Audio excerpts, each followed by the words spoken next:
You can't f with us, man. Quit playing, man. I looked at you like a little brother, and then I ain't really that mad at you because you just a little easily influenced. Like I'm really mad at that Floyd because he got you doing this. Oh, okay. But in a real fight time with 8-ounce gloves on, bye. Thing about Tank is just assuming he's going to be able to step up and fight an A-level guy. He's never even fought a B-level guy. He's never even unified. Like, not only is he fighting these low-level guys. The boxing world is buzzing with controversy following Gervonta Tank Davis's recent fight against Lamont Roach. After the match, ADRIENBRONER claimed the fight was fixed, arguing that Roach was unfairly denied a victory.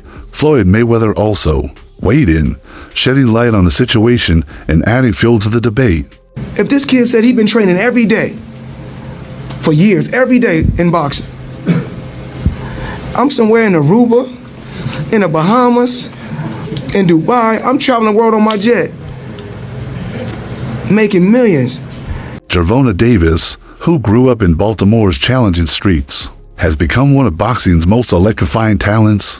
With his knockout power and magnetic personality, he quickly climbed the ranks, securing multiple world titles across different weight classes. His association with Floyd Mayweather's promotional company further boosted his fame, positioning him as a potential heir to Mayweather's legacy. However, as Davis's career progressed, tensions emerged. Broner, feeling sidelined as Davis grew closer to Mayweather's team, expressed his indifference in an interview, saying, "I don't care," hinting at underlying friction between them. No, I haven't talked to him about it, but we talked about it before. You know, we talked about it a few times, but you know, now that he is doing his own thing, I hope the best for him, and I hope he is big as the world. I don't care, I just want to do good. He keeps alluding that there was something wrong there, that he wasn't happy with the support that he was getting.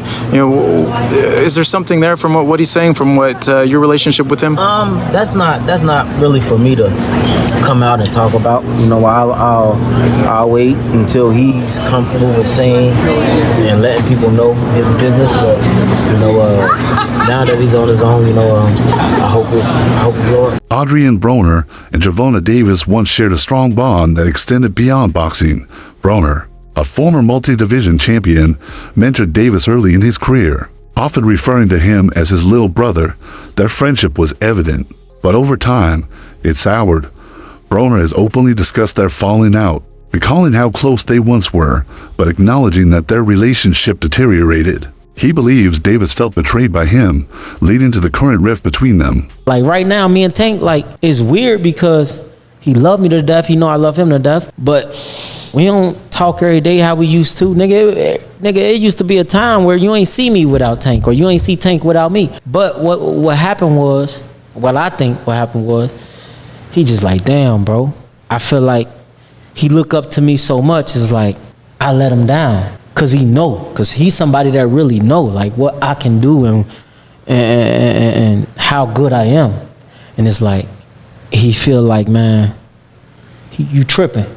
You know what I mean? Broner admitted that he lacked the resources to fully support Davis's rising career. Recognizing this, he introduced Davis to Mayweather, believing it was the best decision for his protege. Broner stated, "I didn't have everything. That's why I gave Tank to Floyd." I brought him to the gym with an AB shirt on. True story. But I didn't have everything right yet. Everything wasn't moving yet. I was a little slow on my feet. So I gave him the floor.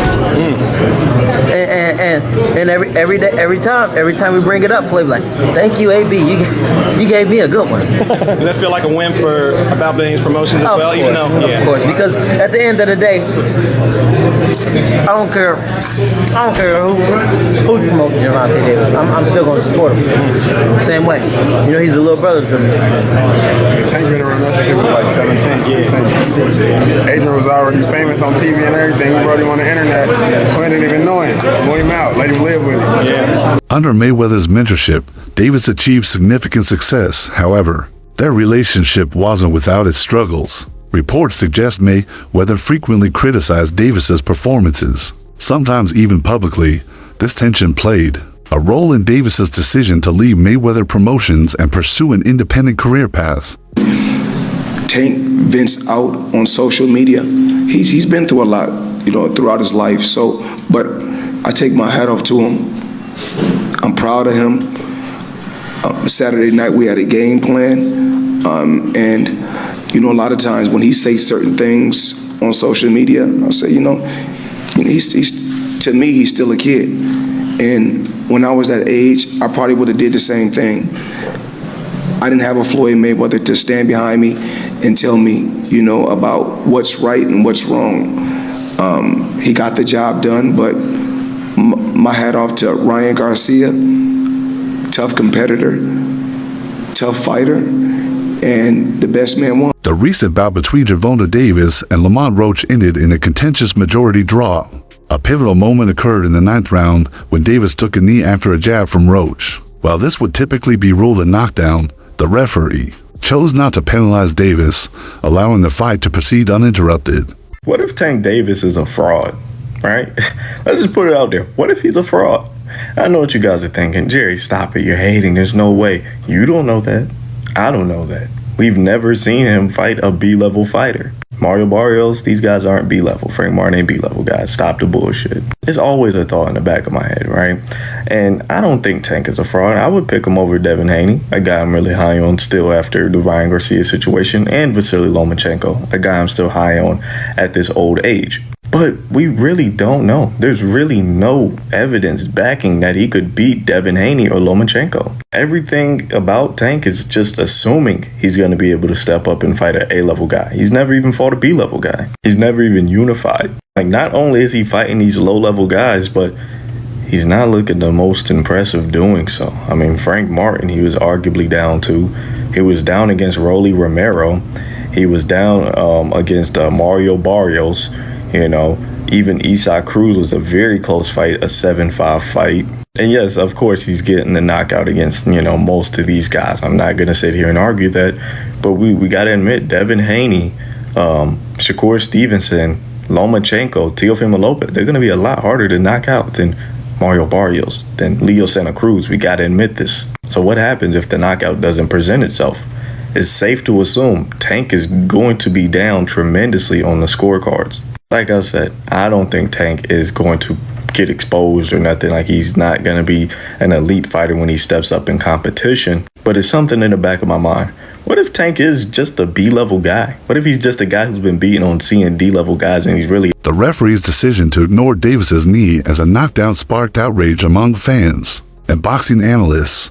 Many argue that this oversight altered the fight's outcome, robbing Roach of a deserved victory. Allegations of match-fixing surfaced, with some pointing fingers at Davis's team and the officials. Commentators Andrew Schultz and Charlemagne criticized the referee's call during the fight, asserting that had the knockdown been counted, Roach would have emerged victorious. Their discussion reignited concerns about the integrity of boxing's judging system. Won this fight. When the fight was over, the first thing I said was, it's either going to be a draw or it's going to be a close decision to Lamont Roach. If they call this knee a knockdown, which they should have. They should have. A knee in boxing should have counted the knockdown. It is what it is. We're not going to sit here and act like it's not. He wins that fight. Yep. Look at his confidence, though. He's stalking Gervonta. I'm going to tell you when his confidence went through the roof. After Gervonta took that knee and then went to his corner, Gervonta came back with a flurry. And Gervonta was landing. And Lamont handled it all. Handled it. After that, I was like, oh, Lamont ain't scared at all. Look at this. It's in the 6th round. But look at his defense. Like, Lamont's defense is absolutely phenomenal. He's always ready to punch back. Look at him. Phenomenal. And Tank was hitting him hard. Yeah. Look at Roach's face at the end of the fight. He's swollen. Yeah. Like, it's not like Tank wasn't landing on him. Nah, this kid can, both of them. Roach is tough, man. And then it's the whole Maryland, D.C. thing. Like, Roach can't get knocked out. You know what I'm saying? He get knocked out. I got to go back to D.C. He got knocked out by Tank. Nah, I can't do it. He's fighting for a whole city. Yeah. And it's really Baltimore, D.C. Baltimore, D.C. You know, that's right. The rest of Maryland, nobody's really giving a fuck. That's the real, you know what I mean? Like, if you're from Buckhead or wherever the fuck, what's the, no, not Buckhead. I don't know. There's some shit that, no disrespect, Maryland. I only know Baltimore. It's where all the white people live that work in D.C. but don't want to live there. Oh, you talk about where, no, you talking about where that fucking, where the resort is. Oh, I know exactly. I was just there. I know exactly what you're talking about. I don't remember right now. Anyway. I know exactly what you're talking about. But we've had two very high-level boxing matches in the last few weeks. The Beterbiev and Bivol fight. And this one, like, this is boxing at its best. It's at its fucking best. It's make you love the sport. It really does. And this is why boxing is a great sport, because it's so unpredictable. Yep. But I'm telling you, it was something about Roach's confidence that was like, made me feel like, oh, Roach gonna be all right in that fight. Look at that. Look at that. These guys are in a phone booth. Good boxing, man. Both of them, yeah. Good boxing. I want to watch this 3 more times. In the 9th round, Davis unexpectedly took a knee. Citing hair grease as the cause of eye irritation, Roach Jr. questioned this explanation, noting that Davis had shown no signs of discomfort.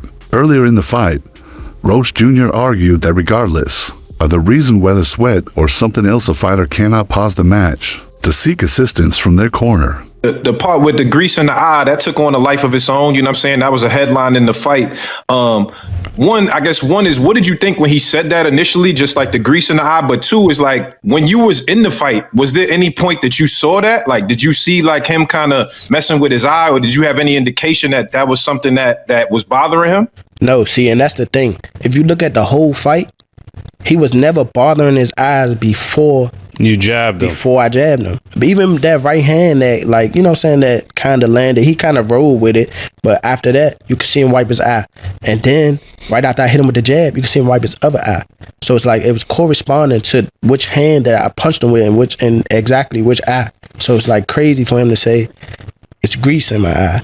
And I think even when he say that, you could see me, because I'm right beside him, you could see me like, nigga, what you talking about?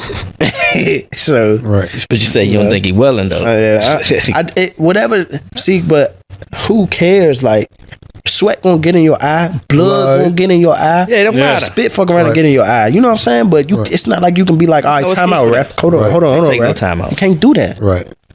Would you be cool with Steve Willis doing the next fight? Hell no. He can't do the next fight. No, he can't do the next fight. Right. No.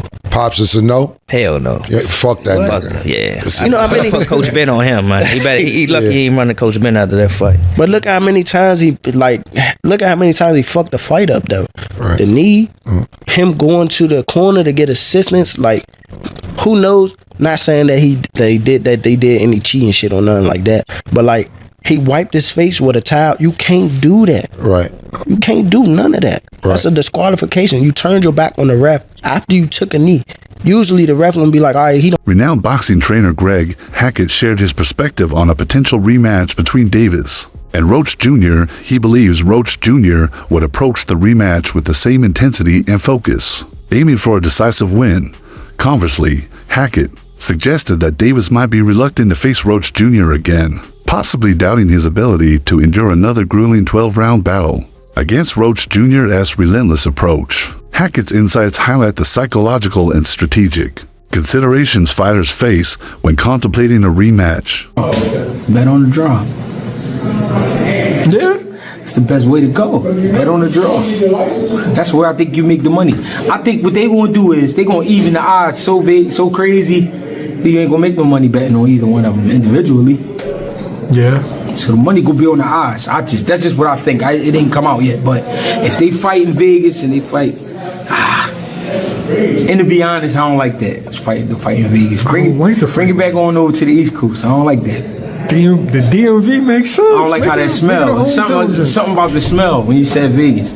I don't like how that sounds. I know a lot of people don't realize that, like, no camp is perfect. Yeah.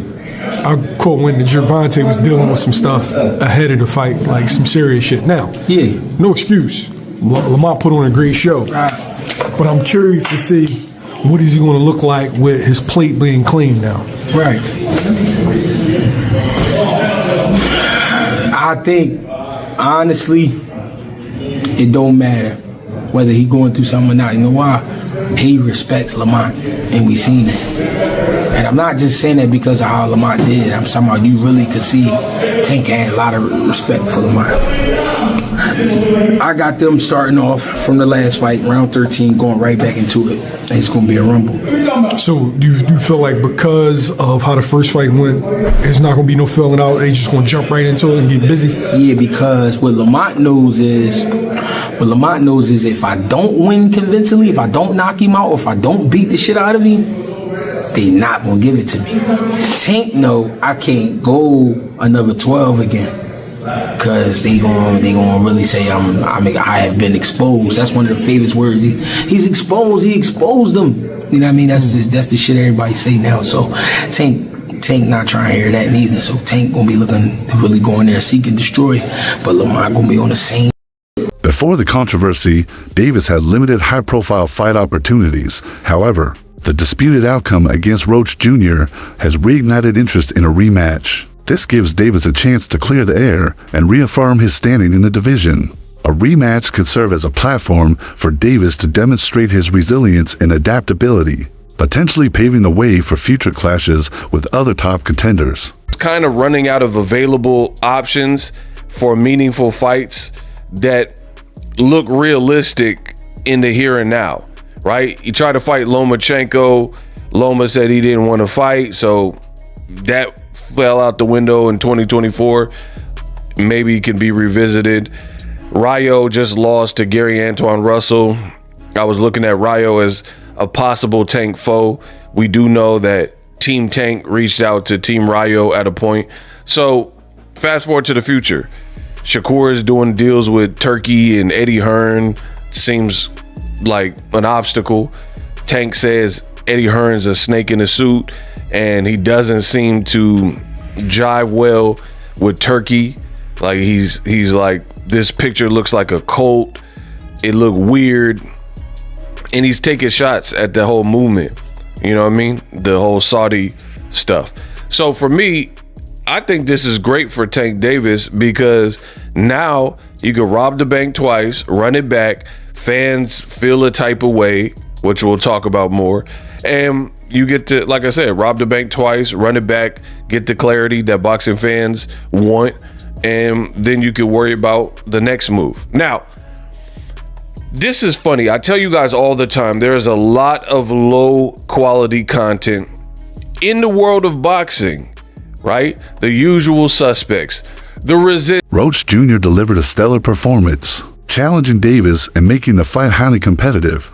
Despite his efforts, the judges' scorecards didn't fully reflect his dominance in certain rounds, possibly influenced by Davis's star power in pay-per-view events. This situation has reignited debates about judging bias and the impact of a fighter's popularity on decisions. The Davis versus Roach Jr. fight has sparked conversations about fairness in boxing, the role of officiating, and the complexities of arranging rematches as fans await the next chapter. The unfolding stories of both fighters underscore the unpredictable nature of the sport. Footwork, really disciplined footwork. You never saw him lunging in. You never saw him lunging in. He was never able to time him. Gervonta, that is. He was never able to time Roach. He edged his way forward. It was discipline personified.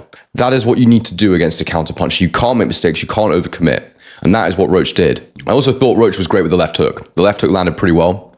And we saw Gervonta taking a lot more clean shots than we've seen in recent fights. I mean, he really was doing really well. And it was up close as well. It was up close. He worked really well on the inside, Roach. And he was punching on the turn as well. So when Gervonta was trying to, use lateral movement and pivot out, Roach would follow him around and keep throwing punches.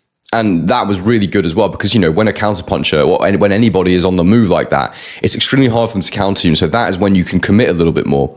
And there were moments in the fight when Gervonta was in front of him with a high guard and Roach was throwing 3-4 punch combinations. Most of them weren't landing, but you'd get the third shot in or the fourth shot in. And overall, I just felt like it was a great game plan from Roach. I really did. And I have to be honest, during the fight, mid-rounds, I was like, okay, I expect it to start slipping away from now. I'd sort of almost built this narrative in my head of what I normally see with a Tank Davis fight. And before the fight, I was saying, first few rounds, expect Roach to probably rack up a few points. Gervonta will start to work him out, down the information, and then he'll start timing him. But as it went on, it just didn't happen. It just never came. And Roach rolled on and he did such a good job. And I think that, look, I'm giving Roach all the credit here. It was close regardless. This was a close fight. He didn't win all the rounds. There were moments where Gervonta was having a little more success than landing those shots to the body, landing clean punches. That's all for today's video. Stay tuned for more updates. Calvin exposes Gervonta taking peds.